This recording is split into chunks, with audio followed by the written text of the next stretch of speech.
Every man's life is a composition. From the moment you are born, you are an instrument, and your choices, your thoughts, and your actions are the notes you play. Your life is emitting a sound, a vibration, into the world. Now I ask you to be silent for a moment and listen to the sound of your own life. What do you hear? Do you hear a chaotic, jarring, and unpleasant noise? A dissonant clash of untuned emotions and reactive impulses with no rhythm or reason? This is the first and most common composition. It is the sound of the man of noise. Or perhaps, through discipline and effort, you hear a clear, powerful, and beautiful song, a life with a driving melody, a steady rhythm, and a pleasing harmony, a composition that is intentional, skilled, and admirable. This is the second stage. It is the sound of the man of the song. And then there is a third, final, and transcendent sound. It is rare and magnificent. It is not just a single song, but a grand and complex symphony. A life that contains moment of tension and resolution, of sorrow and of joy, of deep, quiet passages and triumphant, roaring crescendos, all woven together into a breathtaking masterpiece of meaning. This is the sound of the man of the symphony. Today, you enter the conservatory of the soul. This is a masterclass in Stoic music theory. We will first diagnose the sources of your inner noise, the reasons your life may feel so chaotic and dissonant. And then, we will give you the fundamental principles of harmony, rhythm, and melody that will allow you to begin the great work, to silence the noise and compose the first powerful and beautiful song of your life. Let us begin by dissecting the chaotic orchestra of the man of noise. His life is a cacophony. He is not a musician. He is merely an instrument being played by 1,000 careless hands. His thoughts, emotion, and actions are clashing random notes. His sudden anger is a blaring, untuned trumpet. His persistent anxiety is a frantic, offbeat drum solo that never ends. His fleeting pleasures are shrill, meaningless piccolo line. There is no harmony. There is no structure. There is no silence. The man of noise is a slave to his instruments. He does not know how to play them, so they play him. He blames the instruments for the terrible sound he creates. He says, "My anger is a problem," or "My anxiety is the problem," never realizing that the problem is not the instrument, but the lack of a skilled musician to play it. In his relationships, this inner dissonance is projected outward. To be with him is to be at a chaotic and stressful concert that never ends. A woman, whose very nature often seeks harmony and emotional stability, is deeply repelled by his noise. She cannot find peace with him because he has no peace within himself. She cannot dance to the rhythm of his life because his life has no rhythm. The great insight from the philosophical masters, from the Stoics to Nietzsche, is that this noise is the sound of a life lived without a composer, without a musical score. It is the sound of raw, untamed, Dionysian energy left to run wild, without the clarifying, ordering principle of Apollonian reason. If you recognize this chaotic, dissonant noise in your own soul, if you are tired of the constant, stressful sound of your own reactive life, then the simple desire for a moment of peace, for a single clear note, is the beginning of your musical journey. The commitment to learn the principles of harmony is the moment you pick up your conductor's baton. You can make that commitment now by subscribing to this channel. This is not another source of noise. This is a conservatory where we study the compositions of the great masters and learn to finally write our own. Your training begins today. The journey from a life of noise to a life of song is the first great act of a creative man. It is the ascension from being a chaotic instrument to becoming a skilled musician. This is the process of composing the song, and it requires you to master 3 fundamental principles of music theory for the soul. The first principle is to establish your key signature. All great music is written in a specific key. A key is a set of notes that are harmonically related to each other. It provides a foundational structure, the home base to which the music always returns. A composition without a key is atonal and chaotic. For a man, your key signature is your set of non-negotiable Stoic virtues. These are the core principles that create the underlying harmony of your life: wisdom, justice, courage, and temperance. You must consciously choose the key of your life. You must decide that your life song will be composed in the key of courage or the key of integrity.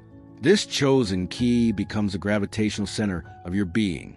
When the notes of your life, your actions stray too far into dissonance, you can always return to the tonic, the root note of your chosen virtues. A man without a key is just making noise. A man with a key is beginning to make music. With your key signature established, you can now write your main theme. The second principle is to create a powerful melody. The melody is the clear, driving, and memorable musical line that defines a song. It is the part that gets stuck in your head. It is a song's purpose. Your melody is your mission.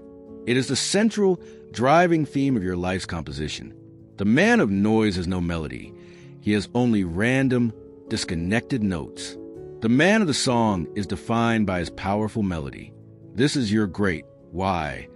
What is the central theme of your life's work? What is the musical story you are trying to tell? This mission, this melody, must be so compelling that it organizes all the other notes of your life around it.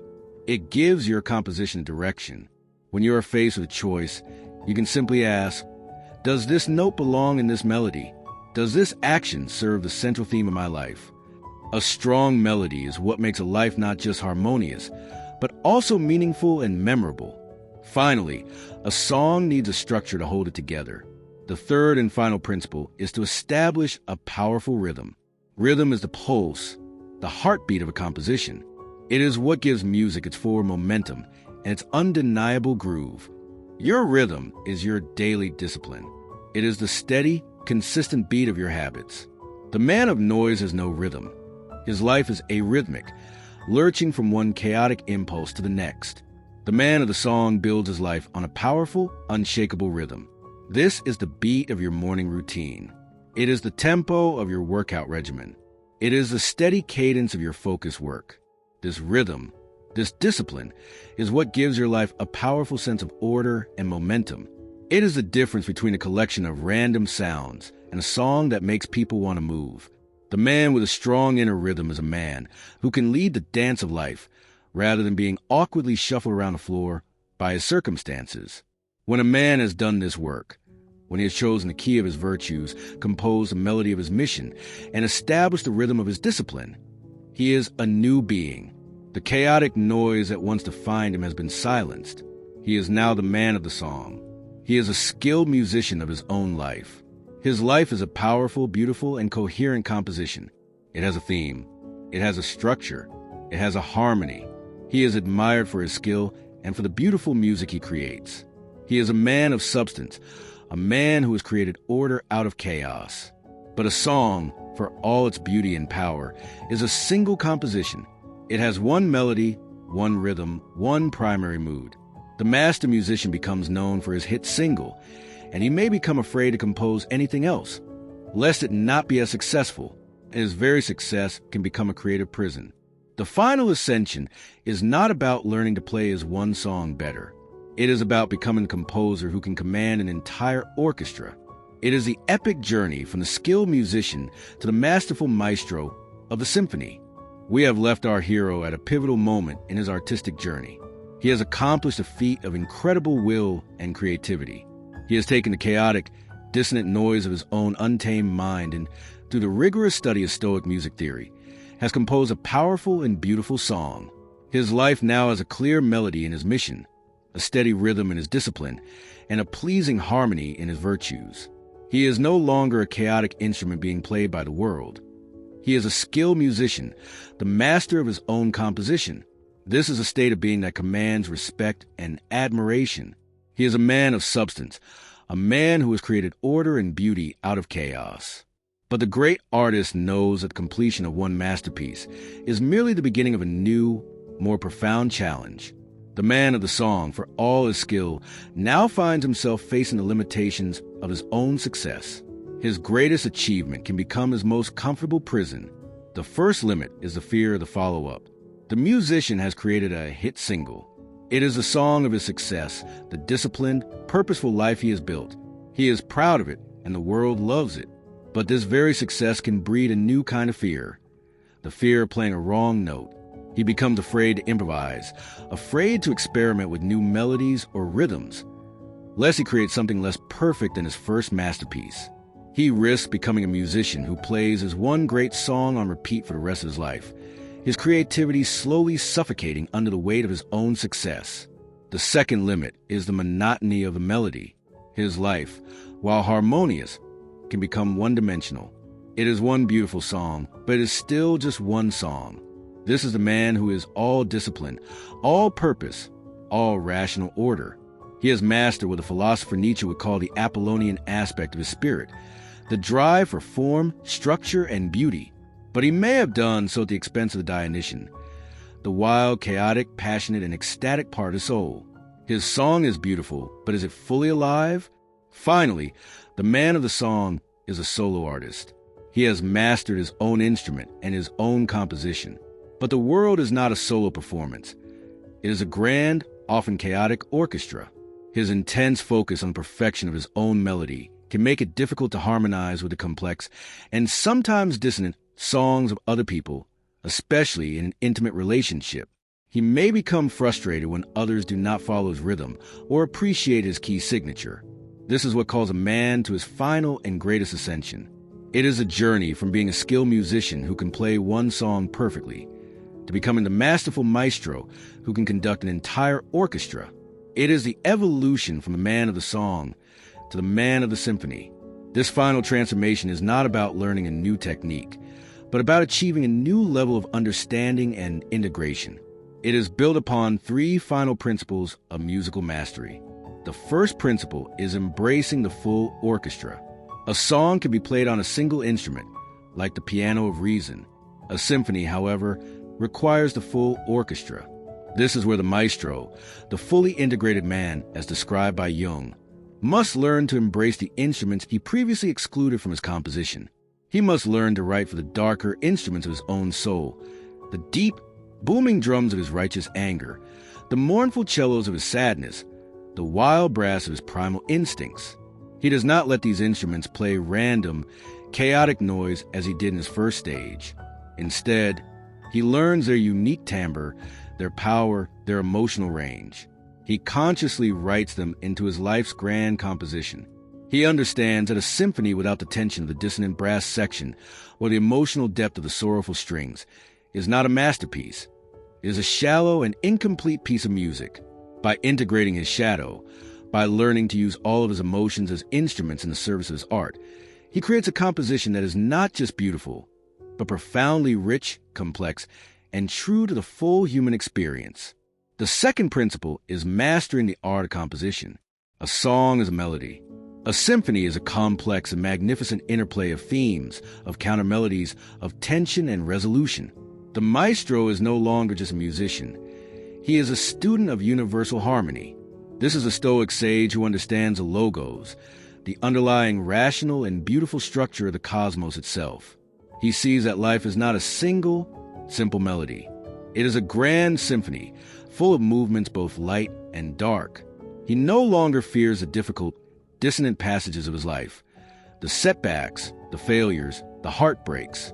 He understands that these moments of tension are essential for creating a truly beautiful and satisfying resolution. His life is no longer about maintaining a single, pleasant mood. It is about composing a grand narrative that finds meaning and beauty in all of its parts, trusting that the final chord will be one profound and hard-won harmony. The third and final principle is understanding the silence between the notes. The most masterful composers know that the most powerful moments in a symphony are often not the loudest notes, but the moments of profound silence. The man of the song is often defined by his constant playing, his constant doing. He is his discipline, his work, his action. The maestro of the symphony understands the power of the pause, of stillness, of non-action. This is the effortless mastery of the wise sage. It is a state of profound inner peace for which the most beautiful music arises. He is not afraid of the silences in his life, the moments of solitude, of quiet reflection. He knows that this is where the music is truly born. His power is not just in the sound he makes, but in the deep, resonant silence that exists at his core. When a man has integrated these principles, he is no longer just a musician. He has ascended. He is the maestro. He is the man of the symphony. His presence in the world is both complex and harmonious. He can be intensely focused and disciplined one moment, then playful and spontaneous the next. He contains multitudes, the anger of the drums, the joy of the violins, the wisdom of the cello. But he is not self-contradictory. He is a perfectly orchestrated whole. In his relationships, he is the ultimate partner. He is not just playing his own song and hoping she will sing along. He is a masterful composer who can truly listen to the unique melody of his partner's soul. He can understand her themes, appreciate her rhythms, and he knows how to weave her music into his own, creating a stunning and complex duet that is far greater than the sum of its parts. He is not afraid of her dissonant notes, her moments of emotional turmoil, because he is a master of harmony. He knows how to listen to them, how to support them, and how to help resolve them into a chord of even deeper connection and beauty. His life itself is his magnum opus. It is not a simple, catchy tune that is forgotten tomorrow. It is a rich, textured, and profound symphony that resonates with the truth of the full human experience. It is a testament to a life lived with courage, creativity, and a deep, abiding wisdom. The journey of your life is the great artistic challenge. You begin as a creature of pure, chaotic noise. Through the heroic effort of discipline, you can learn to compose a beautiful and powerful song. And finally, through the deepest wisdom and integration, you can become the masterful maestro of your own magnificent symphony. This is the ultimate creative act. So, what is the sound of your life right now? And what is the masterpiece you know you are truly meant to compose? Let us know in the comments below. If you are ready to pick up the conductor's baton and begin the great work of composing the life you were meant to live, then join our orchestra. Subscribe to this channel and become a part of a community of men dedicated to transforming the noise of their lives into a timeless symphony.